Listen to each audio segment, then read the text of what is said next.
Disonancias, distorsiones y sesgos cognitivos. ¿De qué estamos hablando? Todos estos conceptos tienen que ver con cómo nuestra mente percibe y analiza la información que recibimos del exterior. Mi nombre es Ana, soy psicóloga y te voy a explicar brevemente qué significan estos conceptos y por qué conocerlos te va a ayudar a tomar mejores decisiones.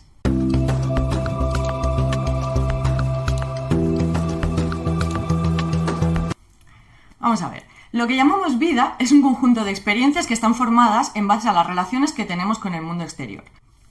Así, de forma muy simple, nos entran estímulos del mundo exterior, nuestro sistema nervioso los procesa y emitimos una respuesta. Evidentemente hay muchos factores que están afectando a este proceso, desde las experiencias pasadas que tengamos, las creencias personales y nuestra propia configuración neuronal, dando lugar a que diferentes personas tengan respuestas diferentes ante las mismas circunstancias o estímulos. Además, el ser humano hemos evolucionado para poder emitir una respuesta rápida y práctica, sobre todo en situaciones de peligro, dando prioridad a esa respuesta antes que al procesamiento de información, porque evidentemente esto era más útil. Pero claro, esta forma de procesar la información rápida suele dar lugar a fallos. Te voy a explicar estos tres conceptos uno por uno para que entiendas las diferencias y por qué es tan útil conocer cómo funciona tu mente. El término disonancia cognitiva fue desarrollada por el psicólogo Festinger en 1957, en su libro Teoría de la disonancia cognoscitiva.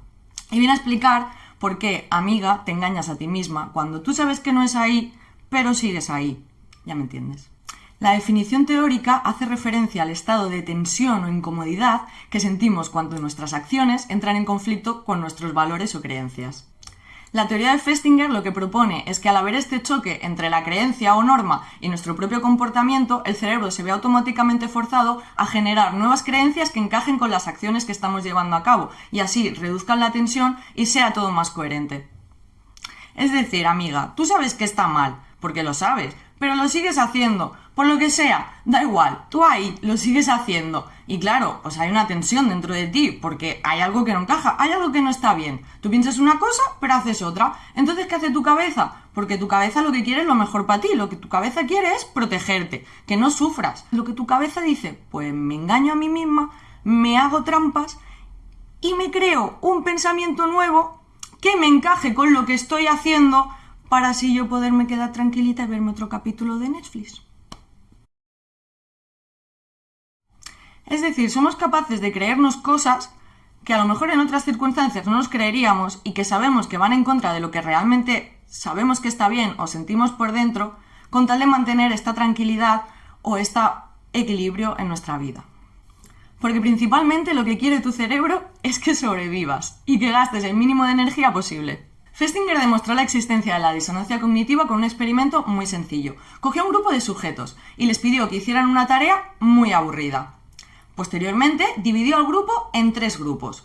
El grupo 1 o grupo control, el grupo 2 y el grupo 3. Les preguntó a todos en general qué les había parecido la tarea y evidentemente todos respondieron que les había parecido una tarea aburrida. Posteriormente, a los sujetos del grupo 1 se les dijo que podían marcharse, que el experimento había acabado.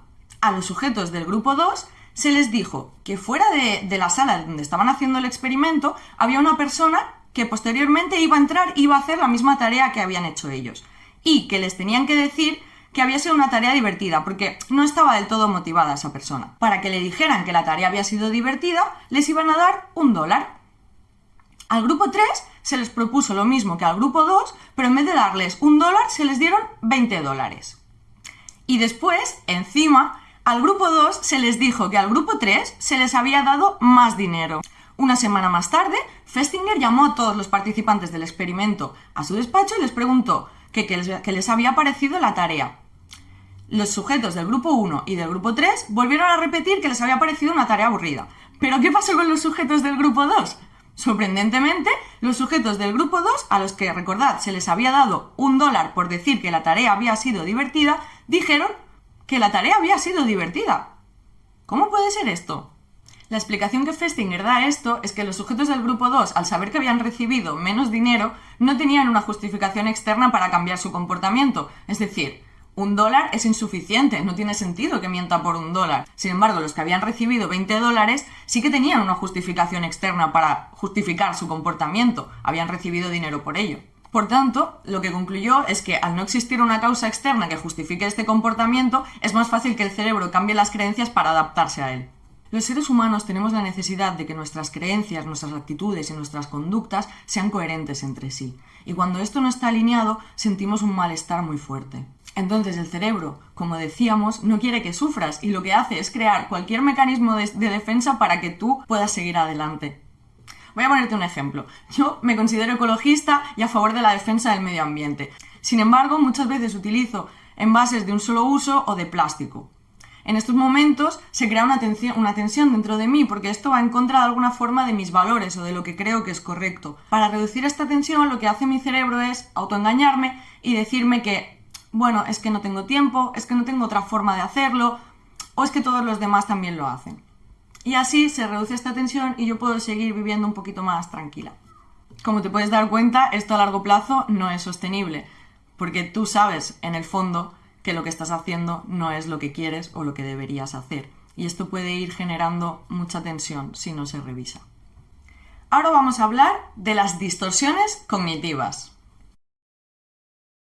Este término fue desarrollado por los psicólogos Ellis y Beck en la década de los 50-60 del siglo XX y viene a ser una interpretación incorrecta de la realidad. ¿Te acuerdas del esquema que hablamos al principio? De estímulo, interpretación, respuesta. Pues en esta fase de interpretación, como decíamos, pueden afectar muchos factores que nos lleven a interpretar la realidad de forma distorsionada. De ahí el nombre, distorsiones cognitivas. Es como si de alguna forma se le pusieran filtros al cerebro. Por ejemplo, con el filtro de magnificación verías todas las cosas mucho más grandes de las que son, como si fuera una especie de lupa. La definición teórica es la siguiente: una cognición que persiste frente a la firme evidencia de lo contrario. ¿De dónde viene todo esto? En los años 50, Ellis dijo que pasaba del psicoanálisis y se inventó un nuevo tipo de terapia centrada en analizar racionalmente las creencias de los pacientes para ayudarlos a generar estrategias que fueran más adaptativas para su vida. Es lo que se conoce como reestructuración cognitiva. En los años 60, el psicólogo Beck estaba estudiando a pacientes depresivos y se dio cuenta de que estos pacientes tenían estas distorsiones o filtros que hacía que vieran las cosas mucho más negras y catastróficas de lo que realmente eran. Ayudándolos a evaluar estos pensamientos y analizarlos de forma racional, hizo que se sintieran mejor y les ayudó a tomar mejores decisiones. Estas distorsiones cognitivas suelen aparecer en estados depresivos o de ansiedad o en otros trastornos psicológicos y suelen hacer que los síntomas se retroalimenten y se mantengan en el tiempo, así como las ideas negativas sobre uno mismo, sobre las demás personas o sobre el mundo. Por ejemplo, con el filtro de la catastrofización, la imagen del futuro que vemos puede ser horripilante. Es decir, es como he visto 4 millones de universos posibles y el peor escenario que te puedas imaginar, ese es el que va a pasar. Y evidentemente ver la realidad de esa forma retroalimenta la ansiedad.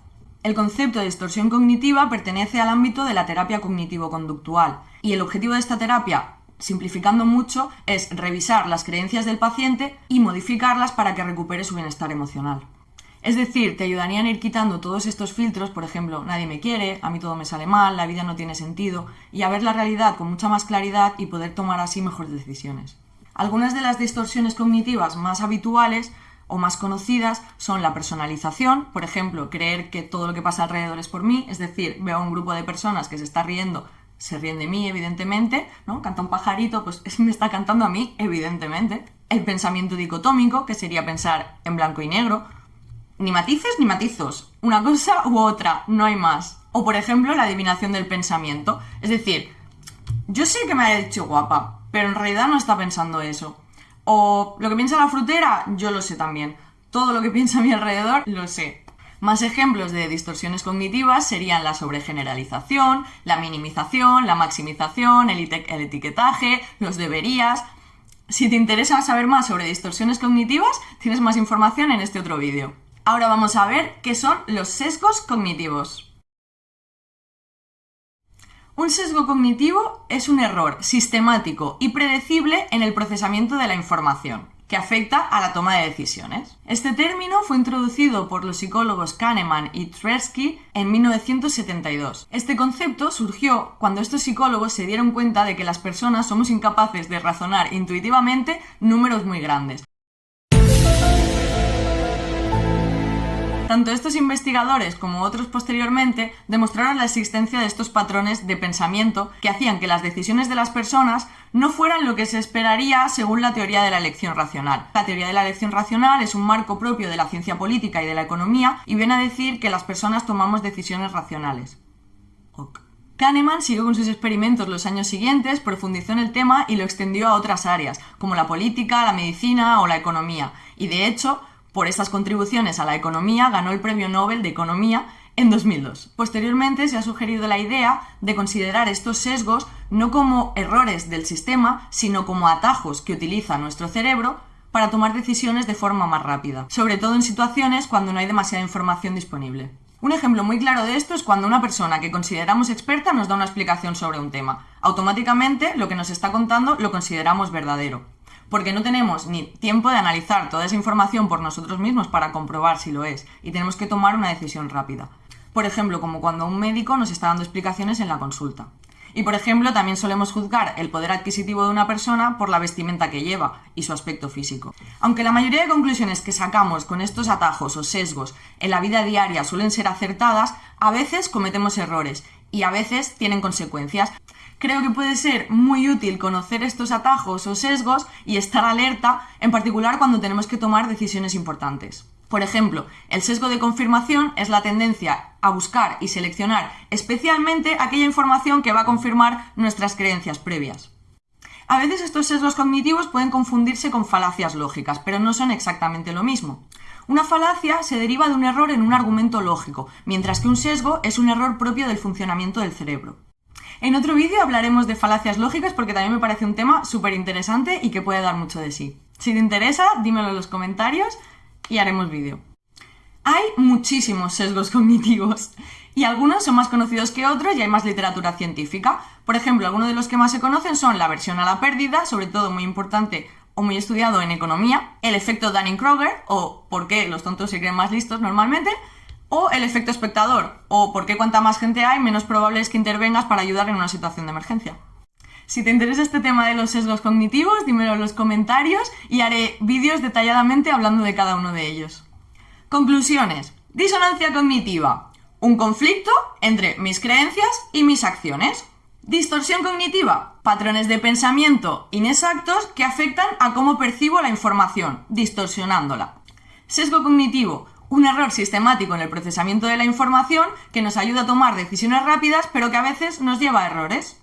Al final, todo el contenido de este vídeo puede resumirse en la expresión todo es del color con el cristal con el que se mira. Espero que esto te haya servido, que te haya gustado el vídeo, que te haya reído un poquito o que hayas aprendido algo. Si es así, de corazón me siento feliz. Por eso, un abrazo y nos vemos en el próximo.